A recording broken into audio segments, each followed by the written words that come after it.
বন্ধুরা, আমি কিছু ভাবতেই পারছি না যে কি করব এখন। মেয়েটাকে নিয়ে কোথায় যাব, কি করব। তো তোমাদের সাথে আমি কিছু কথা বলতে চাই, তোমরা আমার কথাগুলো একটু শোনো বন্ধুরা।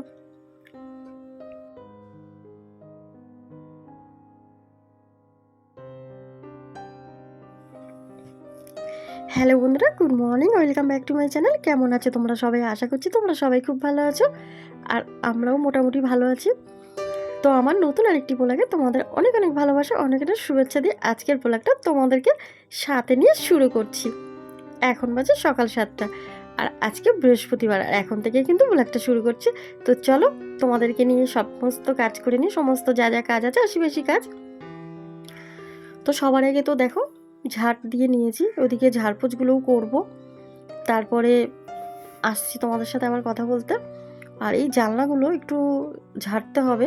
আসলে এই যে সাইডে একটা গাছ দেখতে পাচ্ছ বন্ধুরা, তো এই গাছের পাতাগুলো এত ঝরে পড়তে পড়তে আর কি সমস্ত কিছু ধুলো বালি এদিকে আসে। আর এই যে আমাদের পাশে এখন পাশের বাড়ি হচ্ছে, তো ওদের বাড়ির যে সিমেন্ট বালিগুলো আসে, আর এত বড় বড় ডালপালাগুলো আছে, ওটা আমাদের গাছ না, পাশের বাড়ির গাছ। এখন গাছের ডালপালা আসলে তো কিছু করার নেই, তাই না? কিন্তু কি বলতো, যদি আমাদের বাড়ির কোনো গাছপালা যায়, মানে কোনো গাছের ডাল যদি একটা যায়, পাতা যায়, তো এইরকমই আর কি অবস্থা। তো দেখো, এখানে মেয়ে পড়ছিল, পড়তে পড়তে এই যে বই খাতাগুলো এখানে রয়েছে, গুছিয়ে নিই। তারপরে একটু ঝেড়ে টেড়ে নেবো, নিয়ে তারপর মোছামুছি শুরু করে দেবো। যেহেতু বৃহস্পতিবার, তো আমাদের ঘরের বৌদির জানো বৃহস্পতিবার অনেক কাজ থাকে। তারপরে আমার বৃহস্পতিবার এই যে লোনটা নিয়েছিলাম, ওই লোনটার ওখানেও যাবো, একটু কিস্তিটা দিতে হবে। যাই হোক, আর বন্ধুরা, তোমাদেরকে আমি বলেছিলাম যে একটা আমাকে কমেন্ট করে জানাবে, কিন্তু তোমরা তো কমেন্টে কেউ জানালে না। তো কি করব বলো তো, ভাবছি যে কি করব। আর যেহেতু আমি ভয়েসটা দিচ্ছি, জানোই তো আমার বাড়িতে আমি কিভাবে ভয়েস দিয়ে, মানে অনেকটা করে আমাকে ভয়েস দিতে হয়। তো সেই জন্যে,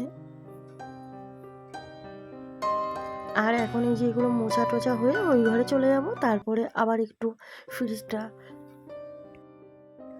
তারপরে এই ফ্রিজটা মুছে নেবো। ফ্রিজটা কি বলতো বন্ধুরা, আমি কিনেছিলাম। ওই যে লোন নিয়েছিলাম, লোনটা সপ্তাহে কিস্তিটা তো আমিই দিই, আমি যে সেলাই করি না, ওখান থেকে কিছু কিছু করে টাকা জমিয়ে। আর আমি একটা সমিতি করেছিলাম, যেমন সমিতি থাকে না, মাসে মাসে টাকা জমায়, সপ্তাহে টাকা জমায়, তো আমি সপ্তাহে জমিয়েছিলাম 200 টাকা করে। তারপরে ওটা যা হয়েছে সেই টাকাটা দিয়ে আর কি এমআইতে আমি ফ্রিজটা নিয়েছিলাম। কেন বলো তো, আমার মেয়ের খুব অসুবিধা, তো অনেক খাবার টাবার ওখানে রাখতে হতো, তো ওই জন্যে নিয়েছিলাম। তো দেখো, ঝাড় দিচ্ছি, আর এই ঝাড়ুটা নতুন কিনেছি, কিন্তু কিন্তু এত গুঁড়ো গুঁড়ো যে ঝাড়ুর যে এগুলো পড়তেই আছে। আমি কিন্তু 2-3 বার ধুয়েছি, তারপরেও না পড়ছে। কি করব বলো তো। তোমরা কি জানো বন্ধুরা, এই যে কিনে আনার পরে একবার ধুলে কি এগুলো পড়ে যায় নাকি? মানে সবসময় আমি যতবারই কিনি, এগুলো কিন্তু 100 টাকা দাম নিয়েছে। এর আগেরটা 60 টাকা নিয়েছিল, কিন্তু এটা 100 টাকা নিয়েছে।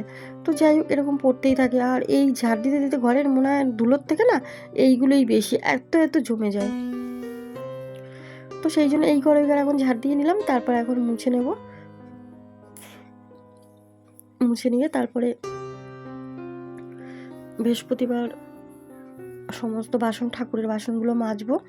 অন্যদিন কী হয় বলো তো বন্ধুরা, আমি না বৃহস্পতিবার আগের দিন, মানে বুধবার দিন, আমি রাতে রাতে বলতে সন্ধ্যা টন্ধ্যা দিয়ে ঠাকুরের খাওয়া হয়ে যায়, তারপরে মেজে নিই, তাহলে না কিছুটা কাজের হেল্প হয় পরের দিন। কিন্তু কি হয়েছে বলো তো, মাজতে পারিনি। আমার মেয়ে তো জানো, মেয়ের শরীরটা বেশি ভালো না। মেয়েকে ডাক্তার দেখিয়েছিলাম না কয়দিন আগে, ওর হজমের এত প্রবলেম, আর তারপর এখন শীতকাল তো, আর হজম একদমই হচ্ছে না, ভীষণ সমস্যা হচ্ছে। তো ডাক্তার দেখিয়েছিলাম, তারপরে টয়লেটেরও সমস্যা হচ্ছে। কী যে করব কিচ্ছু বুঝতে পারছি না গো। তারপরে দেখি, আমি তো ওই ডাক্তারকে দেখিয়েছি, ডাক্তার তো বললো, কিন্তু তারপরেও না এখন ভাবছি আবার যাব, আবার কি বলবো। তবে ভিজিটও নেয় অনেকটা, 500 টাকা ভিজিট নেয়। কিন্তু ভিজিটটা থেকে না বন্ধুরা, ওষুধের দামগুলো বেশি নেয়। একটা ওষুধ দিয়েছে 875 টাকা, একটা দিয়েছে 507 টাকা না 8 টাকা, এরকম আর কি দাম। তোমরা দেখেছো, আমি আগের ভিডিও দেখিয়েছি ওষুধের দামগুলো। আর যারা আমার নতুন ভিডিও দেখছে তারা তো জানবে না, তো আমি তাদের জন্যই বলছি। তো দেখো, এই যে এখানটা ধুয়ে নিচ্ছি, আর এখানটা না একটু শ্যাওলাও পড়েছে, বেশ স্লিপ হচ্ছে। তো একদিন সময় করে একটু ব্লিচিং পাউডার আবার ছড়িয়ে দিতে হবে। ব্লিচিং পাউডারটা দিলে কী হয় বলো তো, ভালো করে দিয়ে তারপরে একটু ঝাঁটা দিয়ে মেখে রাখলে বেশ 5 থেকে 10 মিনিট, তারপরে একটু জল ঢাললে একটু ডলে দিলে একদম পরিষ্কার, মানে ঝকঝক করে, একদম পুরো সাদা হয়ে যায়। আর শীতকালটা এতটা শ্যাওলা পড়ে না, কিন্তু বর্ষাকালটা খুব শ্যাওলা পড়ে, যেহেতু এগুলো মেজে করা, মেজে বলতে ওই রাব ঢালাইয়ের মতন করা, মানে মাটি না আর কি। তো যাই হোক, এটা করে নিয়েছিলাম একদিন একটা মিস্ত্রিকে ডেকে, ওই 1 বস্তা মতন সিমেন্ট এনে। আর ইটের খোয়া আছে না, ইটের খোয়াগুলো আমি নিজে ভেঙেছিলাম জানো বন্ধুরা, সারাদিন সমস্ত কাজ করে তারপরে ইট হাতুড়ি দিয়ে দিয়ে বসে বসে ভেঙেছি। তারপরে তো আমার হাতে খুব ব্যথা পেয়েছিলাম, সেই হাতটা তো এখনও মাঝে মাঝে ব্যথা হয় জানো না। তো এই সংসারের জন্য এত করেছি, এত কিছু করেছি, তাও মানে কি বলবো তোমাদের, শান্তি নেই সংসারে আমার একটু। তো দেখো, সমস্ত বাইরের কাজ তো করে নিলাম, এখন আমি ঘর মুছে তারপর রান্নাঘরে চলে আসবো।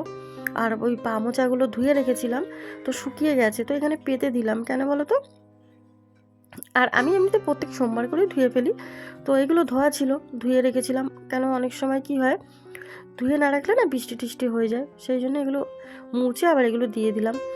আর এই যে আমি যে সরিয়ে সরিয়ে রোজ মুছি, এই সরিয়ে মোছাতে কী হয় বলো তো বন্ধুরা, একটা সুবিধা হয় যে ঝুল, তারপরে দেখবে ঘরে খাটের তলা, মানে খাটের নিচটা, আলমারির নিচ, এগুলো না কিন্তু ধুলোটা জমে না।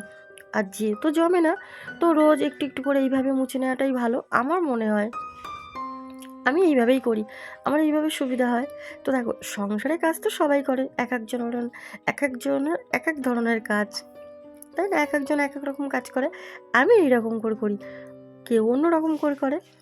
তো মুছে নিলাম, আর মুছে এখন সিঁড়িটাও মুছে নেব। তারপরে মেয়েকে না আজকে এখনও ডাকিনি গো, মেয়ে সেই যে শুয়েছে, মানে রাত্রিবেলা পড়ে অনেক রাতে শুয়েছে, কিন্তু এখনও মেয়েকে আমি দেখতো যাইনি, অন্যদিন একবার করে দেখি, আসলে সময় পাইনি, বৃহস্পতিবার তো সকালবেলা উঠে এত কাজ থাকে, দেখবি বৃহস্পতিবারে কাজের চাপটা বেশি।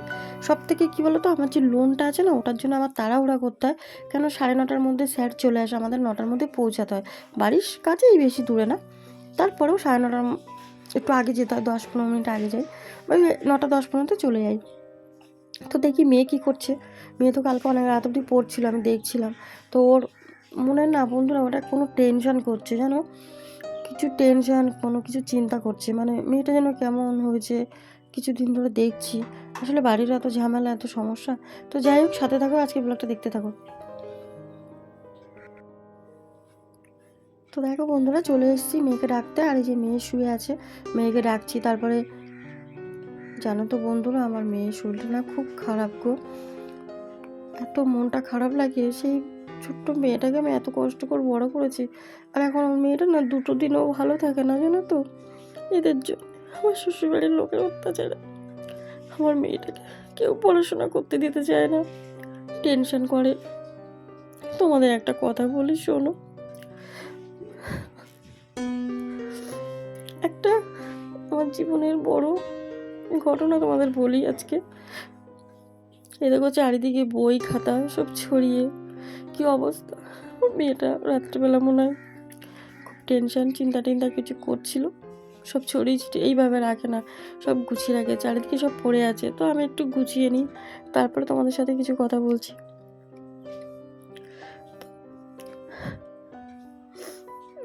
কোনো মা কি পারে মেয়ের এত কষ্ট দেখতে, বলো তো। তো বলছি তোমাদের, যখন আমরা তো বাপের বাড়ি অনেকগুলো ভাই বোন ছিলাম, 3 বোন 2 ভাই, আমার ভাই দুটো ছোট, আমরা 3 বোন আগে, তারপরে আমার 2 ভাই। তো আমার মা বাবা বলে আমাদের যে আমরা মেয়ে হয়েছি, মেয়েদের কোনো দাম নেই, এরকম বলতো সবসময়, পরের ঘরের জন্য মেয়েদের বিয়ে দেবে, দায়িত্ব শেষ, এমনিতেই আমাদের উপরে কোনো দায়িত্ব পালন করেনি। তারপরে আমার যখন 13 বছর বয়স, আমার হাজব্যান্ডের 26 বছর বয়স, আমার মা বাবা আমার বিয়ে ঠিক করলো, আমি কত কেঁদেছি, ভাই ধরেছি, বিয়ে করবো না, পড়তে চাই, নিজের পায়ে দাঁড়াতে চাই, সেই 26 বছরের ছেলের সাথে আমাকে জোর করে বিয়ে দেয়, ধরে বেঁধে। বিয়ের পরে যখন এসেছি শ্বশুরবাড়িতে, এত অত্যাচার, বিয়ের রাতে প্রত্যেকটা মেয়ে অনেক আশা থাকে, কিন্তু আমার সাথে কোনো কিছু ভালো হয়নি। আমার হাজব্যান্ড আমার উপরে শারীরিক মানসিক সব রকম নির্যাতন করে, সেই মেয়েটা রাতে যন্ত্রণায়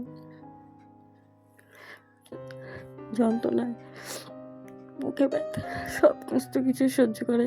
হাজব্যান্ড বলে সকালে মুখ খুলতে না, মুখ বন্ধ করে রাখতে, কোনো কথা কাউকে বলতে না। সমস্ত কিছু সহ্য করে শ্বশুর বাড়িতে রয়ে গেলাম। কিছুদিন পর আমি যখন প্রেগনেন্ট হই, যখন আমার বাচ্চা আসে, বেবি আসে, তখন সবাই আমাকে খুব আদর করছে। আমি ভাবছি মনে হয় আমার শ্বশুর বাড়ির লোক খুব ভালো হয়ে গেছে, আমাকে খুব ভালোবাসছে। তারপরে না, আমার শ্বশুর তো মারা গেছে আমার বিয়ের আগে, 1 বছর আগে। তো সবাই জানে কি আমার ছেলে হবে, ওরা আগেই ধরে নিয়েছে ছেলে হবে। তো ছেলে হলে তাদের বাবা আসবে, এটাই আর কি। তো তো সেই জন্য বন্ধুরা পুরোটা দেখো, স্কিপ করো না, তাহলে কিচ্ছু বুঝতে পারবে না। তো আমার তো জীবনে যা হয়েছে আমি সেইগুলো তোমাদের দেখাতে পারবো না, কারণ তখন কিন্তু ফোন ছিল না। তো আমি তোমাদের বলতে পারবো, দেখাতে তো পারবো না। তারপরে সবাই জানে আমার ছেলে হবে, ওরা ধরেই নিয়েছে ছেলে হবে। কেউ বলতে পারে বলো কার ছেলে হবে কার মেয়ের হবে। তো ওটাই আমার সব থেকে কপাল খারাপ। তারপরে ওই নিয়েই সমস্ত কাজ করতে করতে একদিন ঠিক মতো খেতে দিত না। তো একদিন মিসক্যারেজ হয়, হসপিটালে দিয়ে আসে মেয়ে। ঠাকুরের সন্তোষীমা দয়ায় আমার সেই মেয়েটাকে ডাক্তার বলে বাঁচবে না, কাজের ঘরে রেখে চলে যাও। আমাকে কেউ নিয়ে আসে না, হসপিটাল দিয়ে ভর্তি করে চলে আসে।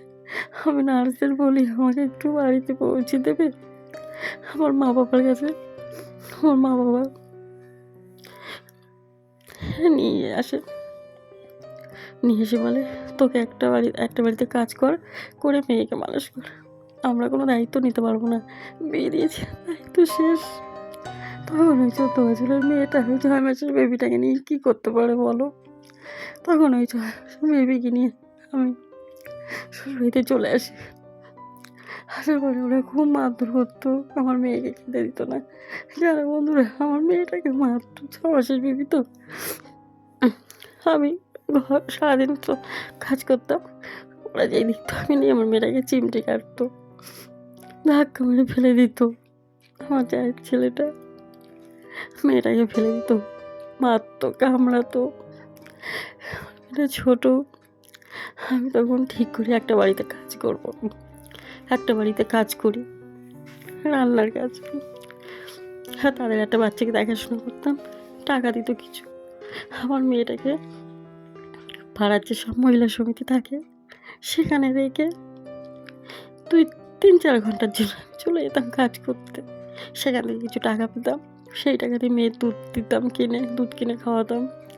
তারপরে আমি পড়াশোনার জন্য ভর্তি হলাম, ক্লাস 7-এ পড়তাম, তো ভর্তি হলাম, পড়াশোনা করতাম। সাথে রাত্রিবেলা সেলাই করতাম, দর্জির কাজ করতাম মেশিনে। এই করতে করতে মেয়েটাকে বড় করলাম একটু একটু করে। শ্বশুরবাড়ির লোক বাপের বাড়ির থেকে সম্পর্ক তুলে দিয়েছিল, যাতে আমার বাপের বাড়িতে কেউ না আসতে পারে। কেউ আসতো না গো, কেউ দেখতে আসতো না। মেয়েটাকেও না, আমাকেও না। এই কষ্টটা নিয়ে মেয়েটাকে, এবার যে মেয়ে হয়েছে সেখান থেকে হাজবেন্ড তো আমার সাথে থাকে না, একটার পর একটা বড় গিয়ে করতো।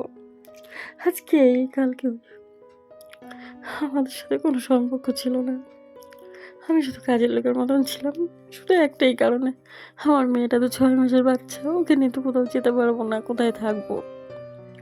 তাই আমার যা ভাসুর সবাই আমার মেয়েটাকে মারতো।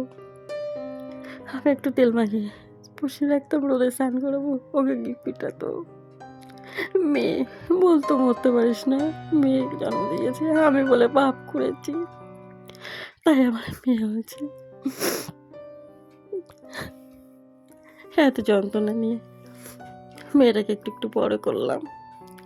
তারপরে মেয়েটা মাধ্যমিকে খুব ভালো রেজাল্ট করলো আমার মেয়ে।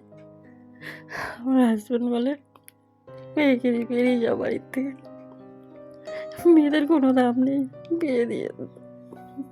মা বাবাকে বললাম, বলে মেয়েদের মেয়েদের তো খুন্তি নাড়তে হবে, শ্বশুরবাড়ি গিয়ে পড়াশোনা শিখে কী করবে, কেউ পড়তে দিতে চায় না।